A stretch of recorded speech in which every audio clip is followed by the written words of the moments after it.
O Pioneers, Part 5, Alexandra, Chapter 2, Part 2 of Chapter 2. You the lady that wanted to talk to 1037? Here he is. Be on your good behavior now. He can set down, lady, seeing that Alexandra remained standing. Push that white button when you're through with him, and I'll come. The guard went out, and Alexandra and Frank were left alone. Alexandra tried not to see his hideous clothes. She tried to look straight into his face, which she could scarcely believe was his. It was already bleached to a chalky gray. His lips were colorless. His fine teeth looked yellowish. He glanced at Alexandra sullenly, blinked as if he had come from a dark place, and one eyebrow twitched continually. She felt at once that this interview was a terrible ordeal to him. His shaved head, showing the conformation of his skull, gave him a criminal look which he had not had during the trial. Alexandra held out her hand. "Frank," she said, her eyes filling suddenly, "I hope you'll let me be friendly with you. I understand how you did it. I don't feel hard toward you. They were more to blame than you." Frank jerked a dirty blue handkerchief from his trousers pocket. He had begun to cry. He turned away from Alexandra. "I never did mean to do nothing to dat woman," he muttered. "I never mean to do nothing to dat boy. I ain't had nothing again that boy. I always liked that boy fine, and then I find him—" He stopped. The feeling went out of his face and eyes. He dropped into a chair and sat looking stolidly at the floor, his hands hanging loosely between his knees, the handkerchief lying across his striped leg. He seemed to have stirred up in his mind a disgust that had paralyzed his faculties. "I haven't come up here to blame you, Frank. I think they were more to blame than you." Alexandra, too, felt benumbed. Frank looked up suddenly and stared out of the office window. "I guess that place all go to hell what I worked so hard on," he said with a slow, bitter smile. "I not care a damn." He stopped and rubbed the palm of his hand over the light bristles on his head with annoyance. "I no can think without my hair," he complained. "I forget English. We not talk here, except swear." Alexandra was bewildered. Frank seemed to have undergone a change of personality. There was scarcely anything by which she could recognize her handsome bohemian neighbor. He seemed, somehow, not altogether human. She did not know what to say to him. "You do not feel hard toward me, Frank?" she asked at last. Frank clenched his fist and broke out in excitement. "I not feel hard at no woman. I tell you I not that kind of man. I never hit my wife. No, never I hurt her when she devil me something awful." He struck his fist down on the warden's desk so hard that afterward he stroked it absently. A pale pink crept over his neck and face. 2-3 years I know dat woman don't care no more about me, Alexandra Bergson. I know she after some other man. I know her, ooh, and I ain't never hurt her. I never would have done that if I ain't had dat gun along. I don't know what in hell made me take dat gun. She always say I ain't no man to carry a gun. If she been in dat house where she ought to have been, but that's foolish talk." Frank rubbed his head and stopped suddenly, as he had stopped before.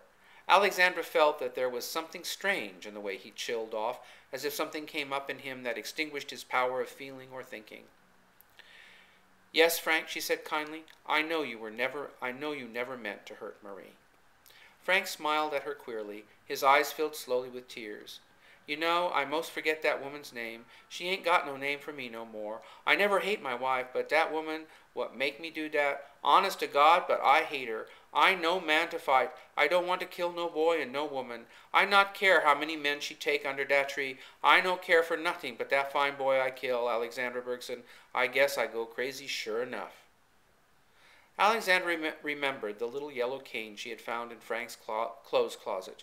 She thought of how he had come to this country, a gay young fellow, so attractive that the prettiest bohemian girl in Omaha had run away with him. It seemed unreasonable that life should have landed him in such a place as this.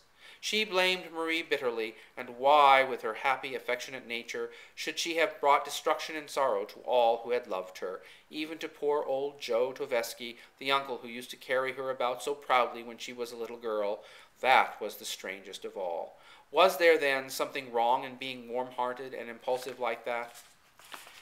Alexandra hated to think so, but there was a meal, in the Norwegian graveyard at home, and here was Frank Shibata. Alexandra rose and took him by the hand.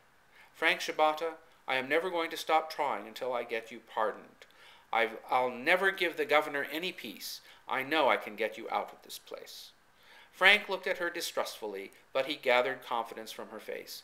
Alexandra, he said earnestly, if I get out of here, I not trouble this country no more. I go back where I come from, see my mother. Alexandra tried to withdraw her hand, but Frank held on to it nervously. He put out his finger and absently touched a button on her black jacket. Alexandra, he said in a low tone, looking steadily at the button, you ain't think I used that girl awful bad before? No, Frank, we won't talk about that, Alexandra said, pressing his hand. I can't help Emile now, so I'm going to do what I can for you. You know I don't go away from home often, and I came up here on purpose to tell you this. The warden at the glass door looked in inquiringly. Alexandra nodded, and he came in and touched the white button on his desk. The guard appeared, and with a sinking heart, Alexandra saw Frank led away down the corridor. After a few words with Mr. Schwartz, she left the prison and made her way to the streetcar. She had refused with horror the warden's cordial invitation to go through the institution. As the car lurched over its uneven roadbed back toward Lincoln, Alexandra thought of how she and Frank had been wrecked by the same storm, and of how, although she could come out into the sunlight, she had not much more left in her life than he. She remembered some lines from a poem she had liked in her school days. Henceforth the world will only be a wider prison house to me. And sighed. A disgust of life weighed upon her heart, some such feeling as had twice frozen Frank Shibata's features while they talked together. She wished she were back on the divide. When Alexandra entered her hotel, the clerk held up one finger and beckoned her. As she approached his desk, he handed her a telegram. Alexandra took the yellow envelope and looked at it in perplexity, then stepped into the elevator without opening it. As she walked down the corridor toward her room, she reflected that she was, in a manner, immune from evil tidings. On reaching her room, she locked the door, and sitting down on a chair by the dresser, opened the telegram.